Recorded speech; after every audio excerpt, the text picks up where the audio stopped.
The Congress party seems to be quite worried about the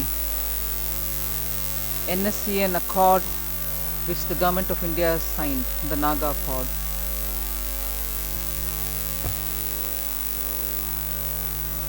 I can appreciate their concern. I can appreciate they are asking questions about the details. Understandable. But for the Congress party to parade their chief ministers and to accuse the government of not having consulted them and to unfortunately even force them to say that they will oppose the accord, who the previous day have welcomed the accord, augurs very badly for our country.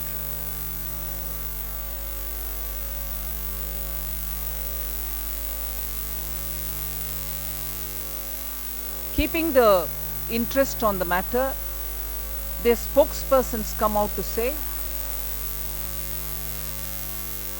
even the Home Ministry has not been consulted. The Home Secretary writes to the government to ask for details. You have not kept your ministers informed. Your ministers don't know what is happening. If they want to imagine and create a situation which does not exist, they are welcome to do. But not on an issue which concerns national security, I'm afraid. Here is an accord which is signed after immense lot of work. I'm sure the previous governments have also engaged. It's not as if it is a negotiation which was held just today and the accord has been signed. Several previous governments have tried and kept the momentum so that this accord is reached. But to come out and say, you have not taken your ministers into confidence, nobody knows anything about it, you've kept everything under wraps, we'll oppose it. In fact, even as I did a press conference 2 days ago and showed the tweets and also ANI reports, I mentioned it even as I read out the statement made by Shri Tarun Gogoi. I conceded that when he said, and I read it again, in his tweet had said, I appreciate peace in Nagaland and welcome settlement of Naga issues. And even as I read this, I said it then, I'm saying it now. I quote again, but I will oppose tooth and nail any move that affects Assam's interest. Unquote. I said it's understandable. As Chief Minister of Assam, if he says that, it's perfectly understandable. But to now say that nobody has welcomed it, the Congress party is against it, is to deny the tweets of Nabam Tuki, Tarun Gogoi, and the tweet also, and also ANI bite which was given by one of the Rajya Sabha MPs of, one of the MPs of Congress party from Arunachal Pradesh. And to respond to the allegation that nobody was kept in picture, I quote from the Prime Minister's speech that day. Prime Minister's speech after signing the accord. I'm quoting, given the importance of this initiative, I asked my office to supervise these talks and I personally kept in touch with the progress. I want to especially thank my senior colleague, Home Minister Shri Rajnath Singh Ji, whose support and advice was invaluable in bringing us here today. Unquote. This is Prime Minister's speech. No ministers kept informed. It has been a practice of Government of India that whenever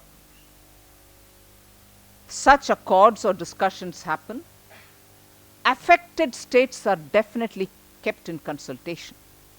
They are told about the accord, they are told the details, they are briefed about it. the Naga chief ministers, Nagaland chief minister, 2 days before the accord, 2 days before the accord, with an all-party delegation, there were 19 of them, all-party delegation, led by the Speaker of Nagaland Assembly, met the Prime Minister. This is 2 days before the accord. The Nagaland Chief Minister has been continuously in dialogue with the Prime Minister, and he met the Prime Minister even today. And in this context, I'll just take you back to present a picture of how things developed when the Shillong Accord was signed in 1975. The Shillong Accord, also relating to the Naga issue, was signed on 11th November 1975. Representing the Government of India was the Governor, Lalan Prasad Singh, LP Singh. And he was the one who signed the accord also on behalf of Government of India.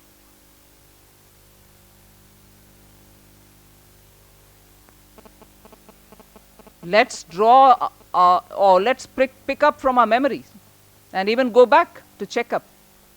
Srimati Indira Gandhi did not tell or brief any of the chief ministers of the Northeast. I repeat here, so that the Congress party and Srimati Sonia Gandhi's memory can also be helped in this matter.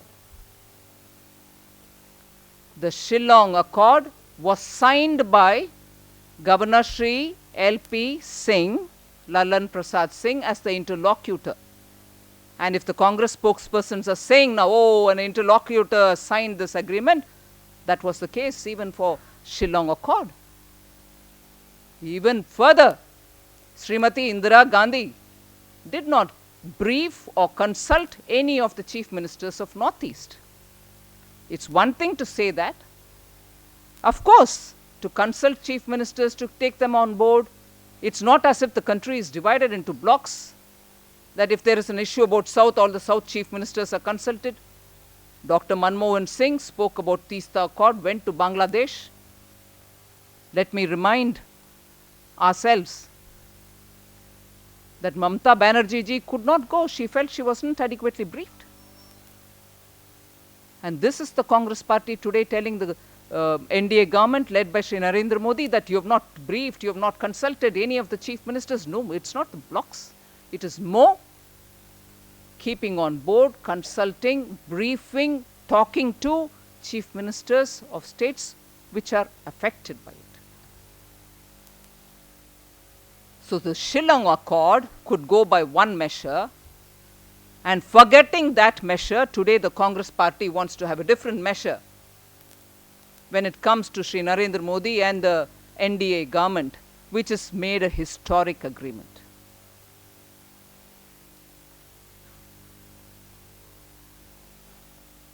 A broad framework of what was the agreement was issued through a press note even that day when the agreement was signed.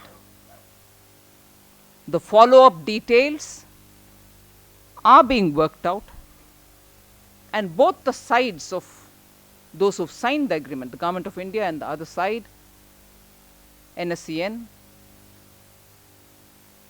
are working on it, and they've agreed that it will be released as and when it is ready for you. And let's not forget that the NSCN, IM, enjoys the support of the people, whether it's the ho-hos or the mothers or the students of Nagaland. The NSCN, even as they participated in the discussions and when they signed the accord, were represented by a 20-member delegation, besides the two signatories. And I must say here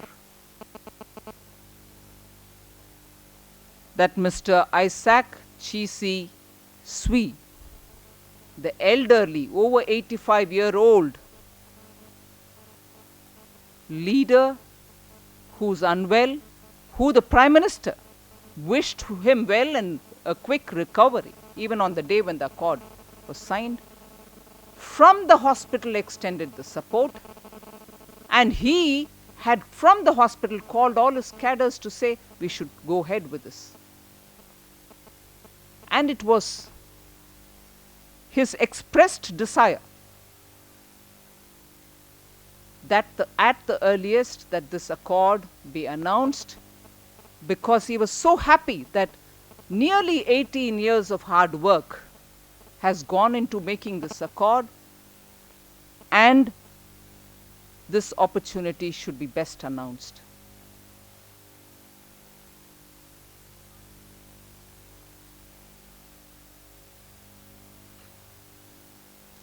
Both the sides are working very hard in getting the details worked out. They're also, the NSCN and also the groups are speaking to their cadres. They're all being mobilized. I think it's only fair to give the time.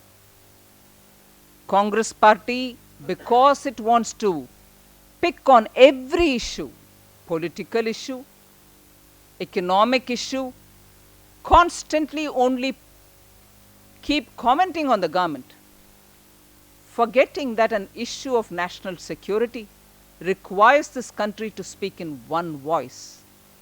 The Nagaland Chief Minister, the Speaker, the members from Nagaland Assembly have all been in touch with the Prime Minister's office. He's met him even today. I think it's important that the Congress party play the important role of being in opposition, as a constructive opposition, and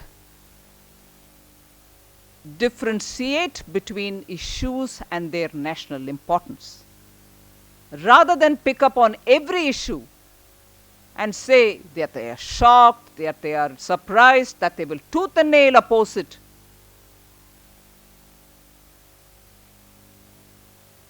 I wonder if Mrs. Indira Gandhi would have wanted the opposition parties then to oppose tooth and nail the Shillong Accord, only because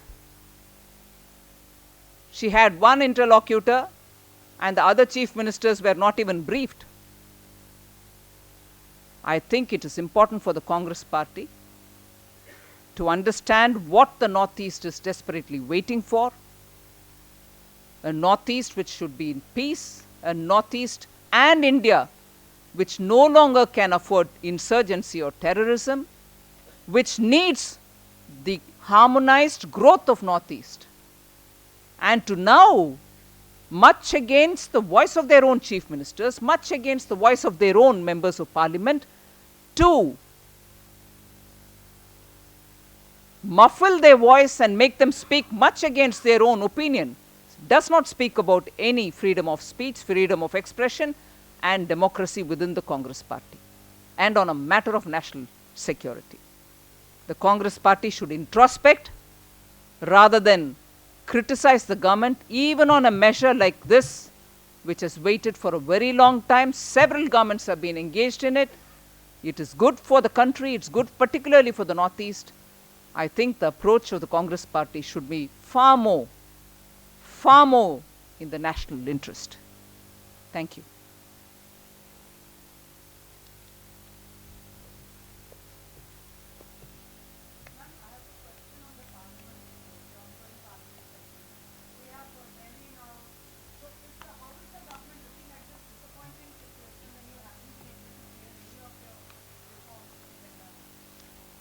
The reforms agenda that you're referring to is the reform agenda for the country. It is not for NDA. The reforms agenda has been waiting for at least nearly a decade. After all, the GST bill is something even which the Congress finance ministers had worked. Two of the Congress finance ministers had worked on it. So it is an agenda for the country. It's an agenda for India's economy. I'm sure the Congress party would understand the importance of these bills and get back to the House, participate in the discussions, and help pass the bill.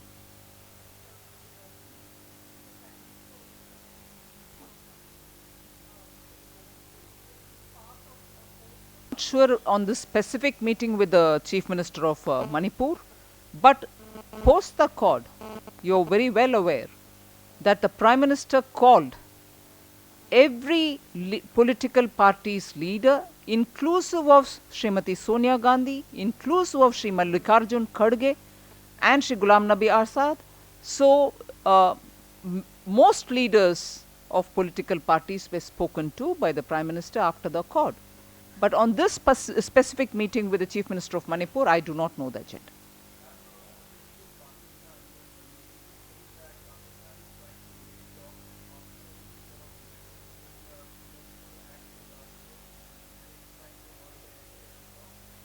I won't know what is running in the minds of the Pakistani establishment.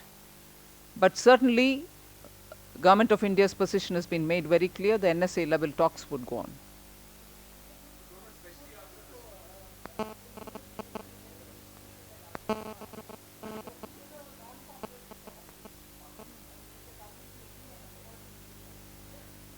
The government is making an effort definitely to get everybody back into the House, Congress and other parties. Other parties are always there in the House. So there is no differentiated treatment between other parties and the Congress as much as I know. We hope everybody will be.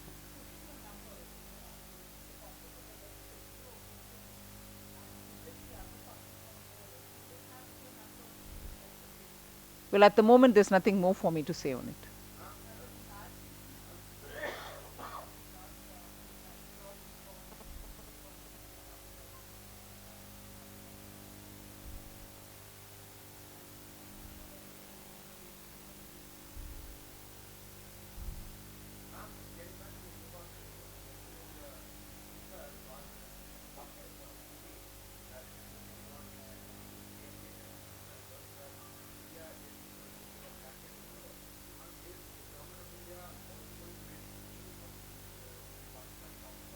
Well, it is a clear decision of the Speaker in this matter. It relates to Speaker's domain, and she's made it absolutely plain the reason for her decision.